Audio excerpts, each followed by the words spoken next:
P0401 exhaust gas recirculation. अगर आपके भी वॉल्क्सवैगन कार में P0401 आ रहा है तो आप समझ लीजिए कोई वो AGR वॉल का है। EGR, कई मिस्त्री उसको AGR बोलते हैं और हम लोग उसको EGR बोलते हैं। EGR का फुल फॉर्म भी है एग्जॉस्ट गैस रीसर्कुलेशन। वो जो है काम किस तरीके से करता है कि एग्जॉस्ट की जो गैस रहती है उसको रीसर्कुलेट करके इनलेट मिनीफूड में जो है वो पहुंचाता है, उसका काम वो है।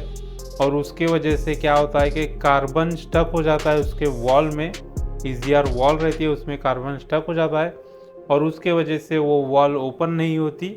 इस वजह से उसका कोड आ जाता है, यानी कि वॉल ओपन ना होने के कारण EGR वॉल का कोड जो है आपको वॉल्क्सवैगन के या फिर कोई भी कार में जो है शो होता है।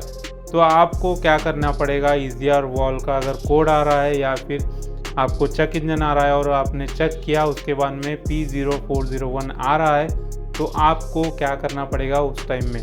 तो सबसे पहले उसकी वायरिंग चेक करिए कि वायरिंग में करंट आ रहा है या नहीं, और वायरिंग जो है कहीं पर कट ना हो वो सब कुछ जो है पहला चेक करिए। क्योंकि वॉल्क्सवैगन का EGR वॉल काटने के लिए आपको पूरा इंजन के पीछे जो है EGR वॉल दिया गया है वॉल्क्सवैगन का।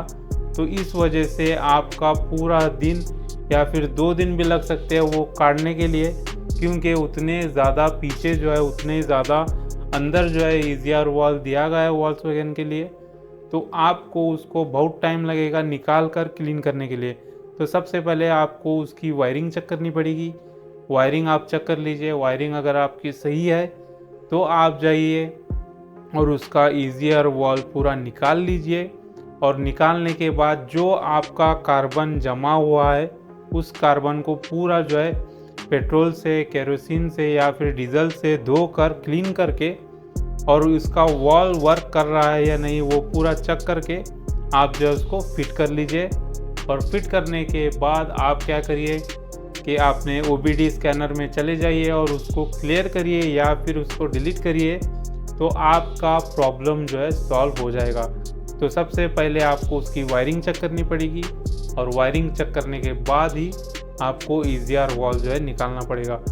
और कुछ गाड़ियों का होता है, कुछ कारों का होता है कि आप इतना करने के बावजूद भी वो EGR वॉल का कोड जो है नहीं जाता। तो आप क्या करिए, उसको रनिंग करिए इसी तरीके से, वो पूरा क्लीन करने के बाद ही उसको इस तरीके से रनिंग करिए।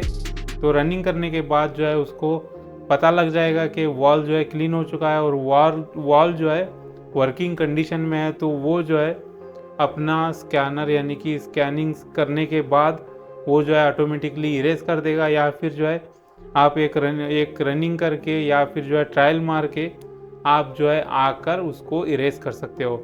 तो इरेज करने के बाद जो है वो चला जाएगा।